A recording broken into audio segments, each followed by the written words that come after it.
Oi, meu nome é Audrey. Eu gostaria de conversar um pouco com você sobre esse livro Noite Polar, da escritora Michelle Paver. Esse livro trata da história de uma expedição formada por 3 rapazes e 8 cães da raça Husky siberiano que vão até o Ártico, ficam numa baía, num lugar fictício chamado Baía de Grücken, onde eles ficam junto de uma calota de gelo, com o objetivo de enviar para a Inglaterra pré-Segunda Guerra, dados meteorológicos. Por circunstâncias, por uma questão de urgência, de emergência médica, 2 rapazes precisam ser retirados do acampamento e o Jack Miller, que é o nosso narrador e o nosso protagonista, ele fica sozinho naquela base. Aliás, sozinho não, fica ele e os cães. Até aí, tudo bem. O problema é que eles chegaram no fim do verão. E agora, quando esses 2 rapazes têm que sair e o Jack fica sozinho, o inverno está se aproximando. Então, os dias estão cada vez mais curtos, as noites estão cada vez mais longas, até que é noite, são 24 horas de noite. É uma escuridão, é uma vastidão, é um silêncio, é um isolamento, é uma solidão. E a gente tem esse protagonista que, além de ter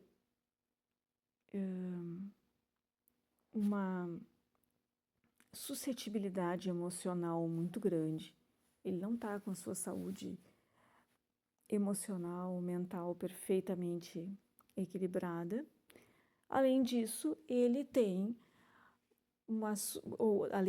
ou em função disso, ele tem uma suscetibilidade para perceber um ser que é chamado pelos outros caçadores de aquele que anda. Lembrando que o Jack é o nosso narrador. O Jack, o nosso narrador, ele tem algumas dificuldades de relacionamento, em princípio, com os outros rapazes. Por 2 motivos principais. Um é que o Jack, esses rapazes são de classe média, média alta, rapazes que puderam estudar sem precisar se preocupar com o trabalho, com o sustento de casa. E o Jack, ele precisou largar os estudos para trabalhar, para sobreviver. Essa é uma das coisas. Então, o Jack tem um preconceito, ele tem um preconceito de classe muito forte. Ele rejeita antes de ser rejeitado. Na verdade, ele tem mais preconceito em relação aos outros rapazes do que os rapazes em relação a ele. Essa é uma das coisas que faz com que ele fique sempre na retranca, sabe? Sempre com o pé atrás. A outra coisa é que os rapazes já se conhecem. Então, ele é que é o estranho naquele meio. Os rapazes já se conhecem, aqueles 2 que estão ali junto com ele, o Gus e o Aldi, são amigos de longa data. Então, o Jack, ele já, mesmo acompanhado, ele se sente um pouco isolado dos outros. Os cães, ele não tem muita familiaridade, porque ele é um cara assim, ele é um cara com uma história familiar trágica. Ele é um cara que perdeu com a morte do pai, ele perdeu com a morte, com a doença do pai primeiro e depois com a morte, ele perdeu o status, a família perdeu o status.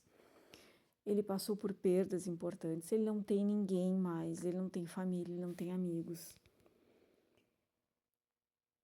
Então, ele é uma pessoa com dificuldade de se relacionar, inclusive com os cães. Isso vai melhorando ao longo do livro. O relacionamento dele com os animais vai melhorando, o relacionamento dele com os outros rapazes, principalmente com um dos rapazes, vai melhorando bastante. Mas mesmo assim, ele interpõe uma barreira. Essa barreira vem dele. É aquela coisa de eu rejeito antes de ser rejeitado.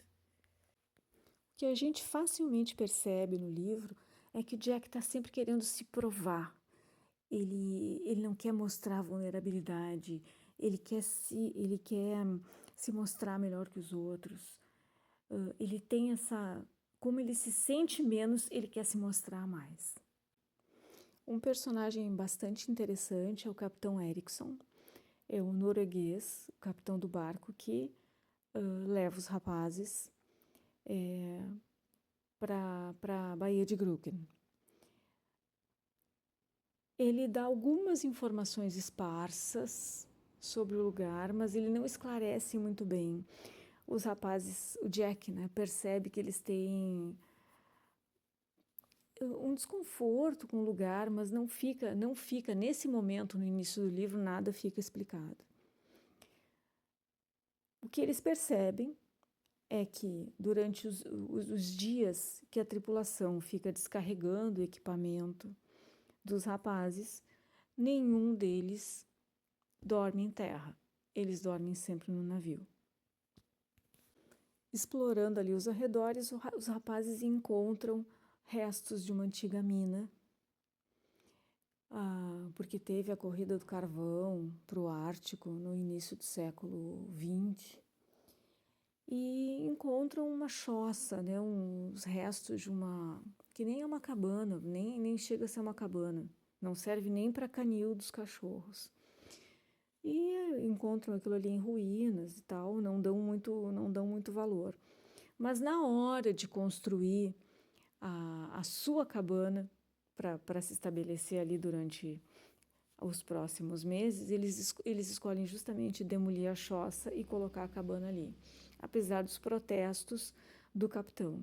Mas mais uma vez o capitão protesta, mas ele não explica, sabe? Aquela história de fofoca pela metade. Se começou a contar, conta tudo ou não conta nada. Então ele adverte, mas ele não dá uma explicação coerente para os rapazes. Eles acham que é melhor não seguir o conselho dele e pronto. Quando a tripulação do barco está de partida, os rapazes dão uma volta. Quando o Jack está se aproximando da cabana, ele vê um cara ali. Ele descreve, né? A figura tem um aspecto um pouco desagradável, assim. É difícil. A gente mais sente do que consegue explicar em palavras, mas tem alguma coisa ali que não tá legal. Mas ele acha que é alguém da tripulação, até aí tudo bem. Eles chegam no final do verão, então os dias são super longos, tem luz. Eles estão em 3, mais os cães, tem luz de montão. Tá tudo certo, por enquanto, não é? Eu recomendo que seja feita uma leitura bem atenta, porque a autora ela é muito minuciosa na questão dos detalhes. Acontece alguma coisa lá no começo, pequenas coisas que se a gente não presta atenção, a gente deixa passar. Não que a gente não vai entender, mas são coisas importantes, eu acho, da gente prestar atenção assim com bastante cuidado, com bastante carinho. Eu gostaria então, a partir de agora, de discutir algumas partes do livro com spoilers. Então, quem não leu e não gosta de spoilers, para o vídeo aqui. E quem já leu, ou quem não se importa com spoilers, continua. Mas estão avisados, né? A primeira coisa, então, que eu gostaria de mencionar é que essa imagem que eu coloquei aqui, eu tirei do Visible Earth, e é uma imagem de satélite de Svalbard, ou Spitsbergen, né? No livro eles tratam de Spitsbergen, mas é o nome mesmo, né? O nome norueguês é Svalbard. E uma coisa curiosa é que essa imagem do satélite, ela já dá aquela sensação que as sensações que são mencionadas no livro: a quietude, a desolação, o isolamento, a vastidão e a beleza. Uma das coisas que me chamou a atenção sobre a estrutura do livro é a quantidade de filtros que a autora colocou entre o fato referente à realidade naquele contexto, então, digamos, chamando de fato, né, de realidade, e a compreensão do leitor. Porque, veja bem, o primeiro filtro é o clássico narrador em primeira pessoa. Então, a gente fica sabendo não do que aconteceu, mas daquilo que o personagem narrador testemunhou, memorizou, escreveu e está conseguindo nos contar, e interpretou. A nossa visão passa pela interpretação do personagem narrador. Esse é o primeiro filtro. O segundo é o diário. E o diário é uma questão interessante, porque eu não tenho o hábito nunca tive de manter diário, mas eu me lembro que quando eu era adolescente, a gente guardava, né, papelzinho de bala, ia num parque e guardava o ingresso.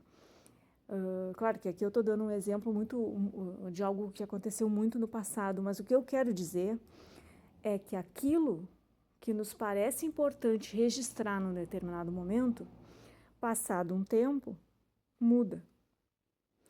No caso do Jack, foram poucos meses entre o começo do livro e o final do livro. Mas aquilo que ele considerava mais importante registrar lá no começo do livro foi mudando aceleradamente.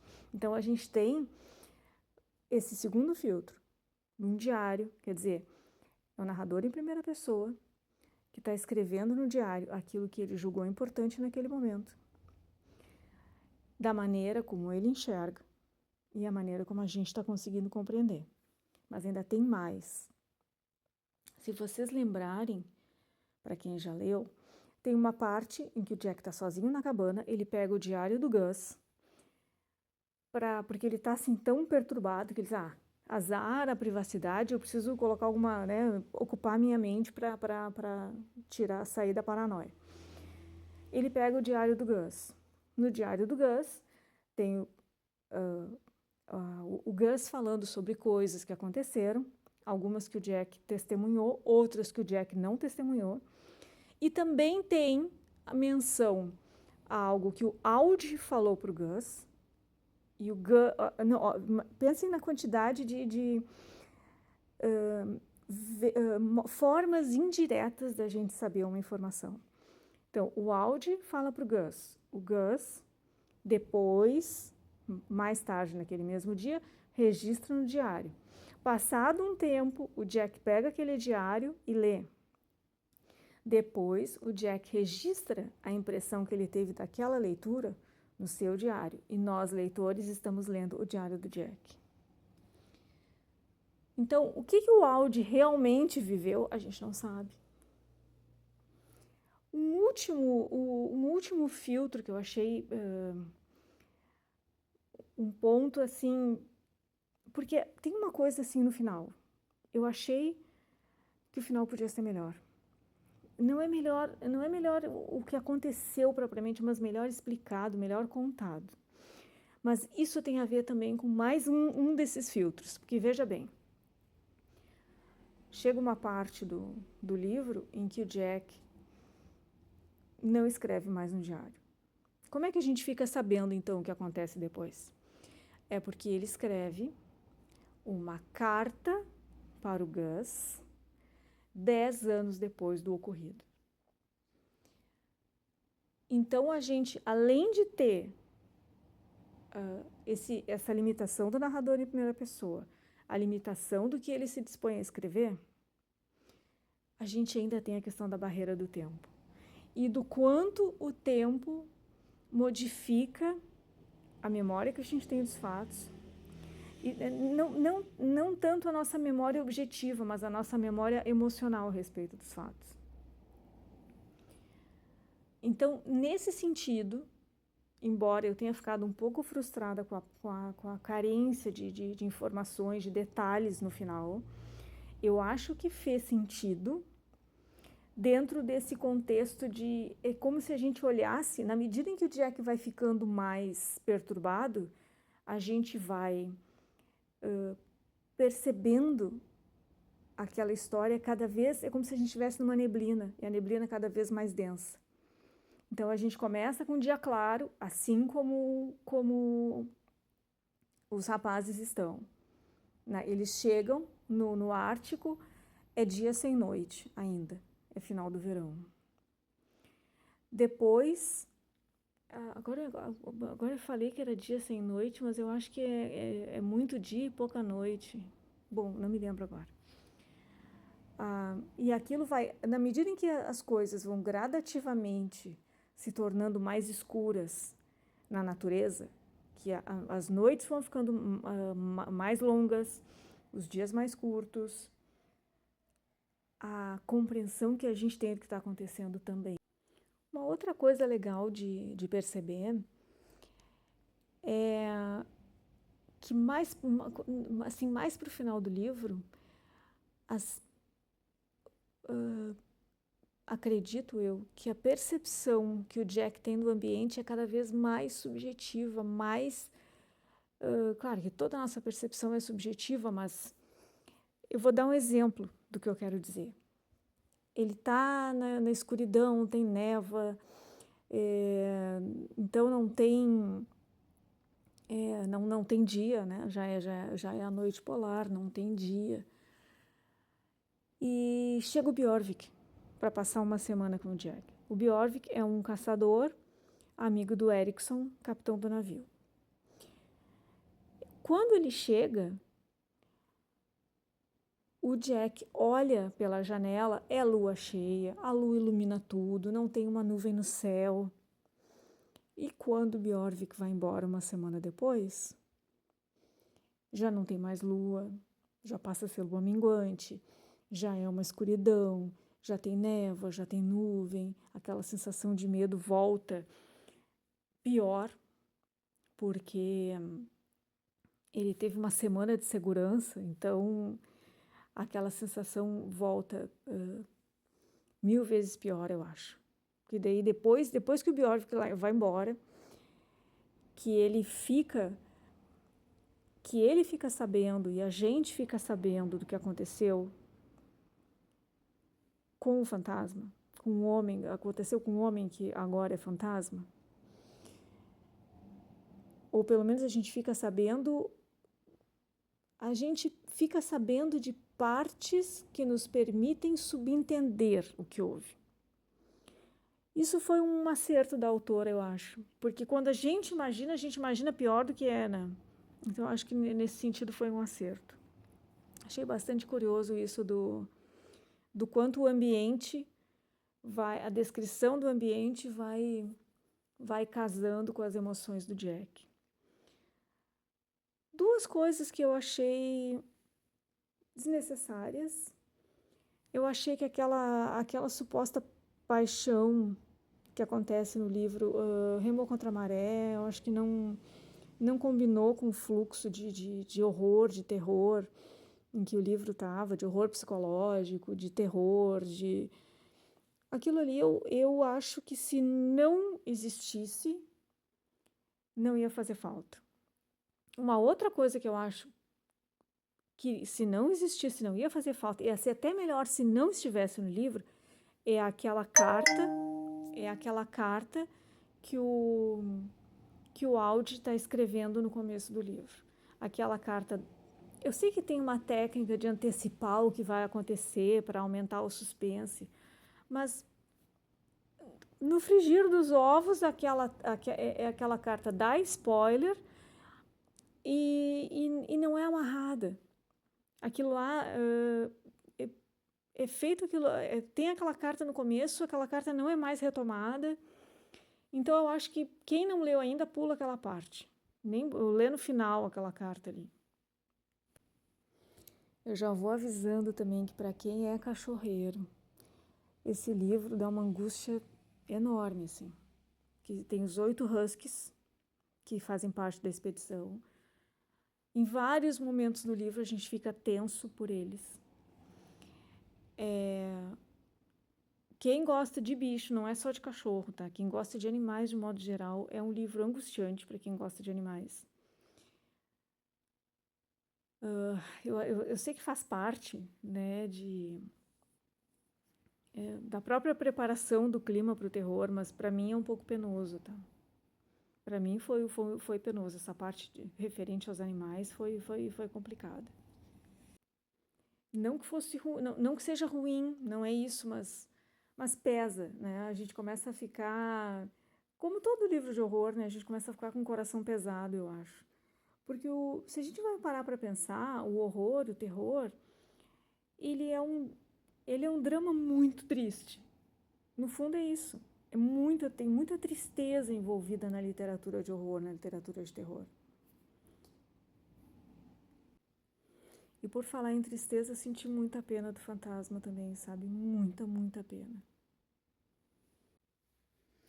Eu agora gostaria de compartilhar com vocês algumas dúvidas que eu tive de coisas que, para mim, ficaram como pontas soltas no livro, ou que eu não sei se eu entendi, então eu vou compartilhar o que eu entendi. Bom, a primeira coisa que eu não compreendi foi se o diário do Jack tá lá na Jamaica, na casa dele, onde ele está morando na Jamaica há 9 anos. Se está na estante, se ele nunca mais abriu, como é que essa pessoa lá no começo do livro, naquela carta que eu disse que só atrapalhava, como é que aquela pessoa teve acesso ou ficou sabendo desse diário?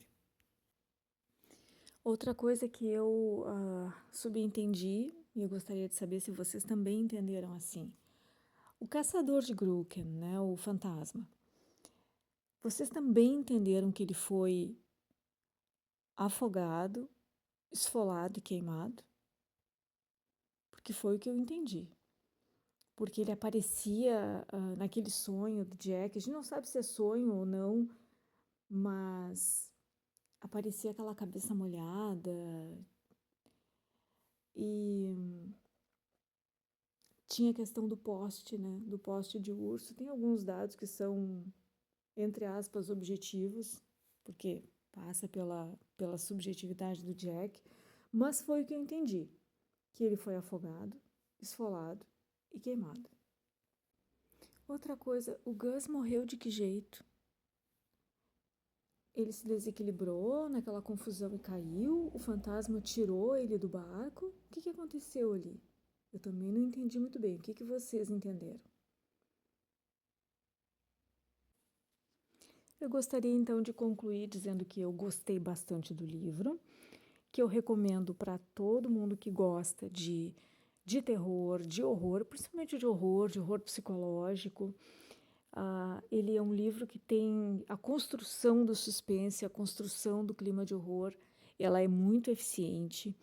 A gente que vive em cidade grande, que sempre tem luz, que sempre tem movimento, tem barulho, a gente não está muito preparado para avaliar o efeito de um isolamento como esse que ele passou. Mas é só a gente se imaginar assim, num sítio sem luz, sozinho, e imagina que está lendo esse livro num lugar assim, que a gente vai ver que realmente assim, ele tem partes muito, muito assustadoras. Recomendo sim, muito obrigada pela paciência, um abraço para todos e até a próxima.